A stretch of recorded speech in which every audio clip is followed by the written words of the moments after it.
I'll be the first to admit it.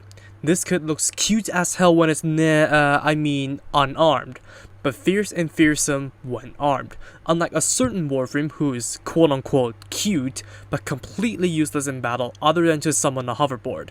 You already gotta learn from this kit for a blend of cuteness and combat efficiency if that's what you're going for.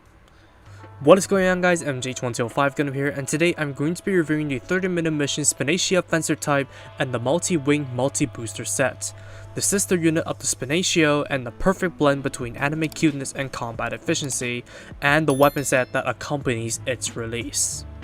First of all, even though the two look drastically different, the Spinatia actually uses the same frame and build structure as the Spinatia, so the build process doesn't really bring anything too different to the table.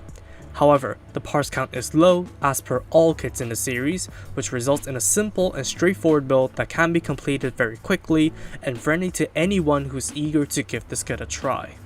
30 minutes later, we have the Spinatia unarmed. On the surface, this kit looks atypical compared to any mech I've seen, but still retains the sleek and slender aesthetics of her brother units. All fine and dandy, but what I'm very glad with is the way they achieved the feminine look. The torso is smaller, the waist is narrower, and while the shoulder width isn't much narrower and the hips are the same width as the Spinatios, they've opted to go for a much smoother armor design all over the body to give it that feminine elegance. Couple all that together with your innate instincts and the feminine silhouette comes to life. There aren't any seam lines on the kit, and there aren't any horrid lump marks to be seen, so it's a perfectly presentable kit straight out of the box. Hardpoints aren't as abused as heavily as the other releases, however there is just enough for you to customize the kit to the way you like, and they don't look intrusive if you plan to leave it unarmed. But one thing I'm a bit unsure about the unarmed form is the huge head. It's larger than the torso, so it doesn't anatomically make sense, but it's basically anime, so who gives a toss? And while I feel indifferent towards the cat ears, some others might not like them. Hence, I'd still like them to be optional headgear so they can be swapped out for people who don't like them, and have more options offered in the future weapon sets for those who like anthropomorphic anime girl designs other than a neko. Finally, this kit also has a UV reactive visor, which is definitely a nice bonus. This kit stands at 13.5 centimeters tall to the top of the head, and because of its head, it is taller than the Spinatia, but it still blends in well in a high-grade collection, and it satisfies those that want a kit with elegant femininity and or cute anime girl aesthetics as well. Since it uses the Spinatia's frame, I won't be going through articulation in detail, so do check out the Spinatia's and Goku Type's review for a detailed look at that. Notably, the giant head and new armor don't have any effects on posing. For accessories, the hand options include a pair of holding hands, open hands, and a right angled holding hand, but you'd have to swap the hand covers onto the ones in use. And since this kit has no standard issue weapon, we can move on directly to the fencer equipment. Simply swap out the shoulder joints for the extended ones and equip the armor onto the various hardpoints on the body. All of a sudden, the cuteness is stripped away and you have a combat ready suit that induces fear into your soul. The Spinatia Fencer Type.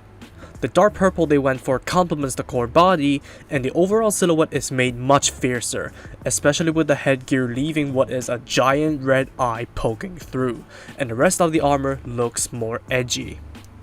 The shoulder flaps can move to make way for arm movement, and the fins on the backpack can move further to enhance that edginess. However, the arm armor feels a little bit loose, so that's one thing to take note of. The feminine elegance isn't compromised either, and if anything, it reminds me of the Farseers from Gundam Age for some reason, and while I have mixed feelings about the arm guards in the backpack, it's a kit made for customization, so you can reposition them however you want, hence why that is more of a personal taste thing than a critique. The only weapon that it includes is a pair of rapiers, and you slide them into the hands for use. They look like they are thorns plucked from a giant rose, and they can be stored onto the hardpoints on the body. Should you choose, the clip adapter from the Spinatia and 2 extra adapters are included for wider customization. Which brings me to the multi-wing multi-booster set, and what you get in the package is a full backpack, 2 headpieces, and 2, you may call them hair pieces. In terms of the backpack, The wings are connected to holes on the core unit, and the large ones can swivel at the base, the connector itself, and the wing, while the lower ones can rotate at the base, swivel up and down, bend on a double joint, and move at the tip. It attaches onto the Spinatia's back with a single peg, but because of that, it can spin rather easily during posing, and due to the weight, the ball joint of the Spinatia can't quite hold it up. That aside, I can't help but think that the backpack looks like a knockoff of the Master Gundams, but instead of opening up into a cloak, the large wings open up into a pair of claws, and it gives anything equipped with it a larger and scarier silhouette. For extra customization, the core backpack piece features double pegs, which can fit into the double holes of any compatible kit, but I find it weird to have a flatbed attached to the back of a mech. And you can remove any part connected with a clip joint and swap it onto the limbs of the 30-minute mission kits. I personally don't see the appeal of doing so, but it's definitely an option. There are also plenty of hardpoints on the binders, so you can add attachments to your liking. Onto the head accessories. To make the Spinatia look more like the Master Gundam, you can attach the headpiece with the big horns. This gives the Spinatia a deathly stare and further pokes fun at the motif of the backpack.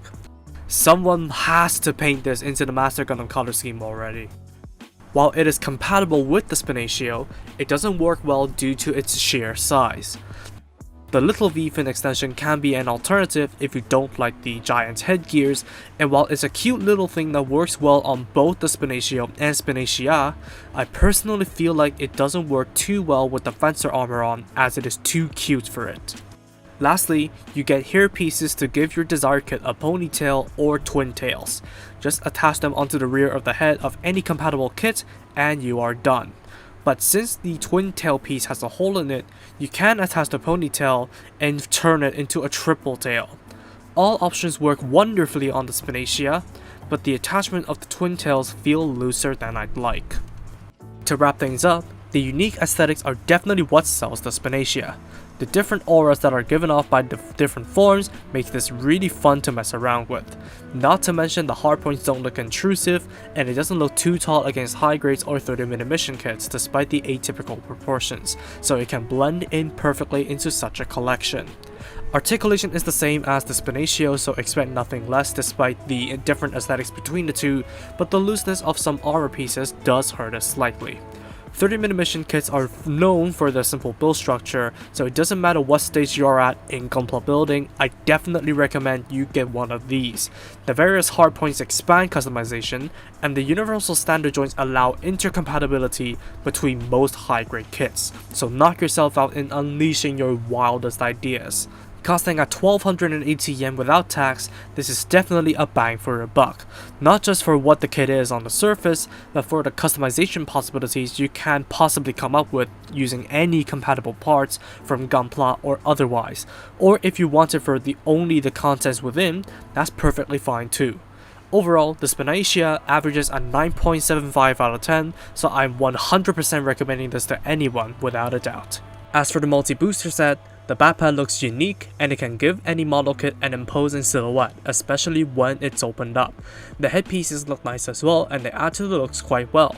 While solid to handle for the most part, the core backpack piece and the twin tails need some work to help them stay fixed, otherwise the contents are solid enough to handle.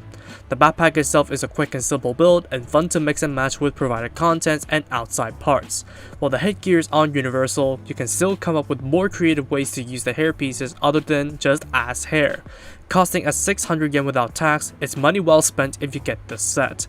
Though the headgear might be redundant to some, it still does what a weapon set should, expand your model kit arsenal and add fun to the customization process while doing so.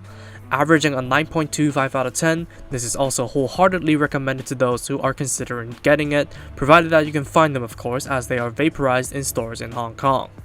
But that's all for me. Thank you all so much for watching this video. If you did like it, please be sure to drop a like, comment, and also subscribe for more Gunpla reviews, Gunpla news, and all that kind of stuff. Turn on notifications for future content alerts if you haven't, and I'll see you all in the next video. Hang loose and peace out.